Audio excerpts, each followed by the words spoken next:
खूनी कुआं। सीमा गर्मियों की छुट्टियों में अपनी नानी के गांव आई थी।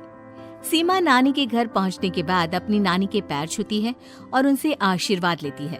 तभी उसकी नानी उससे कहती है, इतनी बड़ी हो गई मेरी सीमा, चल जल्दी से हाथ मुंह धो ले, मैं तेरे लिए खाना लगा देती हूँ। भूख लगी होगी ना? हाँ नानी, भूख तो लग रही है मुझे, आपके हाथ के बने हुए पीले दाल और चावल खाने की। कितना टाइम हो गया है मुझे आपके हाथ का बना हुआ दाल चावल खाए हुए। तू तो नौकरी में व्यस्त थी, तो तुझे कहाँ से टाइम मिलेगा अपनी नानी के लिए? और जब इतने टाइम बाद आई है तो ज्यादा टाइम के लिए रुक कर जाएगी तू।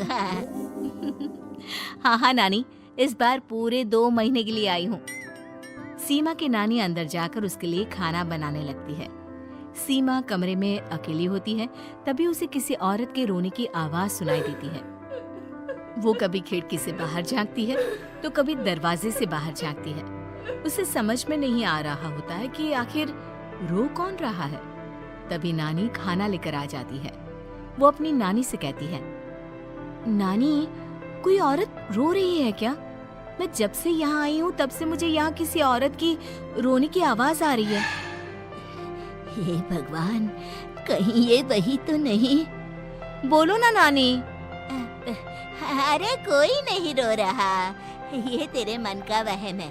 और तू ना अब खाना खा ले, ज्यादा यहाँ वहाँ की बातों में ध्यान मत दिया कर। जल्दी से खाना खा और फिर मेरे साथ आ जा मेरे कमरे में, दोनों बैठकर खूब सारी बातें करेंगे। ऐसे ही अगले दिन सीमा अपनी नानी के साथ गांव के बाजार जा रही होती है। उसी रास्ते में फिर से किसी औरत के रोने की आवाज आती है। वो अपनी नानी से कहती है, अरे नानी, क्या सच में तुम्हें अभी भी किसी औरत की रोने की आवाज नहीं सुनाई दे रही? मुझे किसी औरत की बहुत बुरी तरीके से रोने और चीखने की आवाजें आ रही है। मैं बहुत परेशान हूँ नानी, आखिर ये कौन है? मुझे लगता है कि सीमा को शहर भेज देना चाहिए, यहाँ रहना उसके लिए ठीक नहीं। नानी बोलो ना, आप चुप क्यों हो जाते हो? सीमा, तू घर चल, मुझे तुझसे बहुत जरूरी बात करनी है। नानी सीमा को घर ले आती है और सीमा से कहती है, सीमा, कल सुबह तू शहर वापस चली जाएगी। अरे अचानक? आखिर क्या बात है नानी, आप मुझे ऐसे जाने को क्यों कह रही हो? मैं बस जो कह रही हूँ उस पर ध्यान दे। तू कल सुबह यहाँ से चली जाएगी, और ये बात मैं कोई मजाक में नहीं बोल रही। तू कल जाएगी तो मतलब जाएगी। अरे नानी, चली जाऊंगी मैं, ठीक है, पर आखिर बात क्या है ये तो बता दो। मम्मी से कोई बात हुई है या फिर मुझसे कोई गलती हुई है जो तुम मुझे अचानक से जाने के लिए बोल रही हो? देख सीमा, रात बहुत हो चुकी है और मुझे इस बारे में कोई बात नहीं करनी। चल, अब चल के मेरे साथ सो जा। सुबह की बस पकड़कर तुझे शहर भी तो जाना है। सीमा को अपनी नानी का ऐसा व्यवहार देखकर बहुत ही अजीब लगता। उसे कुछ समझ में नहीं आ रहा होता है कि आखिर उसकी नानी उसे अचानक से गांव छोड़कर जाने के लिए क्यों कह रही है। ये सारी बातें सोचते सोचते सीमा की आंख लग जाती है और वो अपनी नानी के साथ सो जाती है। ऐसे ही आधी रात को सीमा को फिर से किसी औरत की रोने की आवाज सुनाई देती है।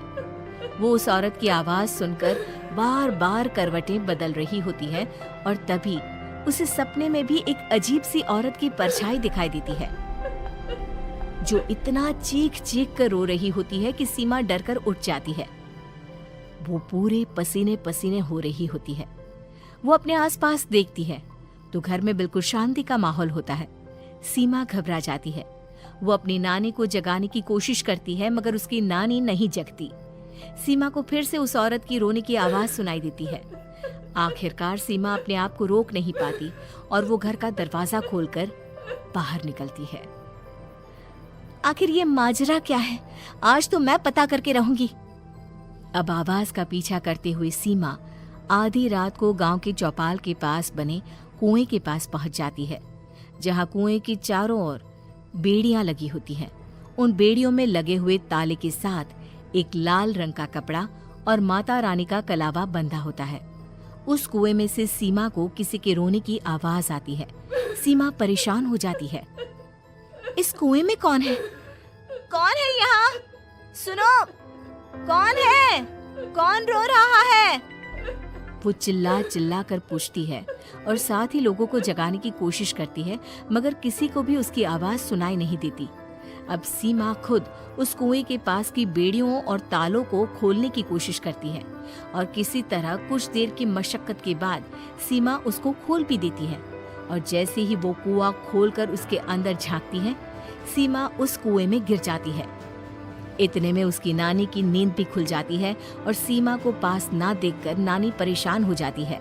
नानी घबराकर पूरे घर में उसे ढूंढने की कोशिश करती है, जिसके बाद उसकी नानी और सभी लोग उस खूनी कुएं के पास जाते हैं और सीमा की नानी कुएं के पास खड़ी होती है। सभी गांव वालों और सीमा की नानी को सीमा के चिल्लाने की आवाज आती है, बचाओ, कोई मुझे बचाओ। मेरी बच्ची, हम आ गए, हम तुझे बचा लेंगे।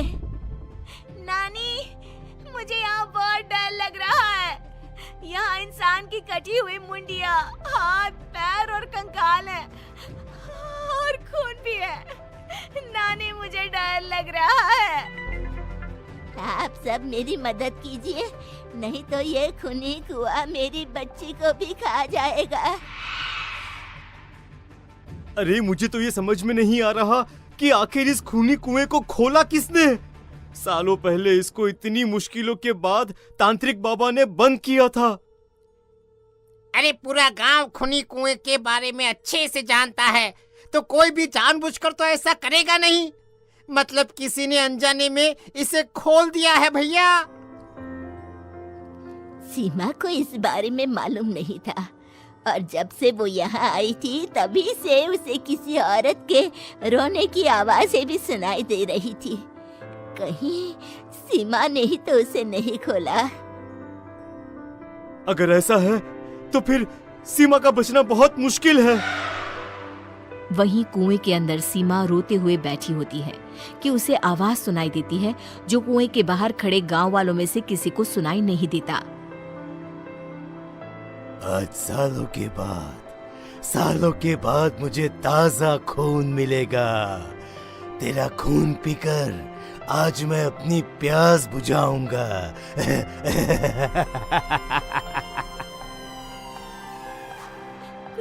कौन है? कौन है? मत मारो प्लीज, मुझे जाने दो प्लीज। मैंने किसी का क्या बिगाड़ा है? वो तुझे मरने के बाद पता चल ही जाएगा। जितने में गांव वाले और सीमा की नानी कुछ सोच पाते, उतने में उन्हें सीमा के चिल्लाने की आवाज आती है और अगले ही पल सब शांत हो जाता है। क्या हुआ? सीमा, मेरी बेटी। माफ करना बहन, लेकिन अब सीमा वापस नहीं आएगी। हमें एक बार फिर से कुएं को बंद करना होगा। गांव वाले तभी तांत्रिक को बुला कर लाते हैं। एक बार फिर अपनी शक्ति से तांत्रिक बाबा उस कुएं को हमेशा हमेशा के लिए बंद कर देते हैं और वहां एक बोर्ड लगा दिया जाता है कि यहाँ आना मना है।